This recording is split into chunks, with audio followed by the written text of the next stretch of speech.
Hi అన్న. Hi అన్న. ఏం పేరు? శ్యామ్. సో ఇప్పుడు ప్రజెంట్ జూబ్లీస్ బై ఎలక్షన్ వచ్చింది కదా, ఎవరు గెలుస్తారంటారు? ఖచ్చితంగా యంగ్ ఉడుకురత్తం నవీన్ యాదవ్ గారికి గెలుస్తారని మేము అందరం అనుకుంటున్నాం. ఎందుకంటే ఆయన ఇండిపెండెంట్గా పోటీ చేసినప్పుడే దాదాపుగా సీట్లు ఇచ్చిన వాళ్ళ దగ్గరికి వెళ్ళిపోయారు. కాబట్టి ఈసారి పక్కా జూబ్లీహిల్స్ కాన్స్టిట్యున్సీలో జెండా ఎగరేసేది నవీన్ యాదవ్. దాంట్లో ఎటువంటి డౌట్ లేదు.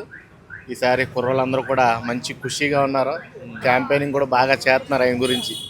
ఆయన రావాలని, అంటే యాక్చువల్గా మార్పు కోరుకుంటారు కదా, ఒక మార్పు జూబ్లీహిల్స్కి ఒక మార్పు నవీన్ యాదవ్ అవుతాడని అందరూ ఆశిస్తున్నారు. ఈసారి ఖచ్చితంగా ఆయన గెలిస్తే అందరికి కావాల్సిన పనులన్నీ నెరవేరుతాయని చూస్తున్నారు.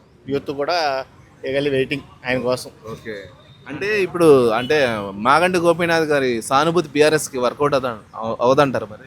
నేను చెప్పేది బీఆర్ఎస్ సానుభూతి అవన్నీ పక్కన పెడితే ఎప్పుడు చూసేవాళ్ళు ముఖాలు చూడాలన్నా కొంచెం చిరాగ్గా ఉంటుంది ఎవరికైనా.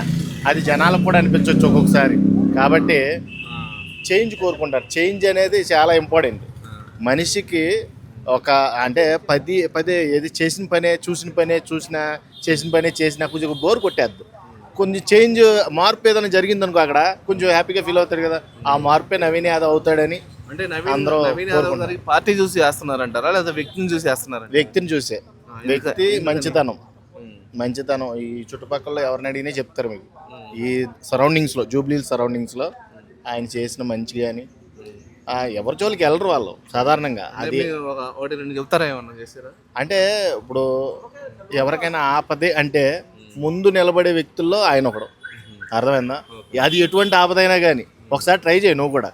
అంటే నన్ను అడుగుతున్నావు కదా అన్నా, ఇది నా సమస్య, నన్ను ఎవరు తీర్చట్లేదు, నన్ను ఎవరు ఆదుకోవట్లేదు, నువ్వే నాకు దిక్కు అని చూడు ఒకసారి అని చూడు.